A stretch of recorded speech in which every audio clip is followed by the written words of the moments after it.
Հունվարի 27-ին արտակարգ դեպք է տեղի ունեցել Կոտայքի մարզում։ Ժամը 18:15-ի սահմանվերում ՀՀ ներքին գործերի նախարարության ոստիկանության համայնքային ոստիկանության գլխավոր վարչության Կոտայքի բաժնում օպերատիվ տեղեկություն է ստացվել, որ Սմո գերեզմանոցի մոտ երեխային կողքին նստեցրած ջիպ մակնիշի ավտոմեքենայից կրակում են շների վրա։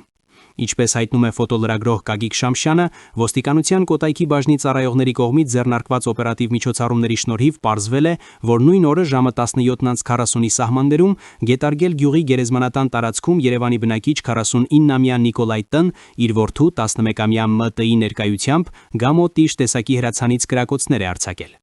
Շամշյանի տեղեկություններով նույն օրը ոստիկանները նրան հայտնաբերել ու ՀՀՔՌ օրեհի 307 հոդվածի 2-րդ մասի մեղադրանքով ձերբակալվել եւ տեղափոխվել ոստիկանության Կոտայքի բաժին։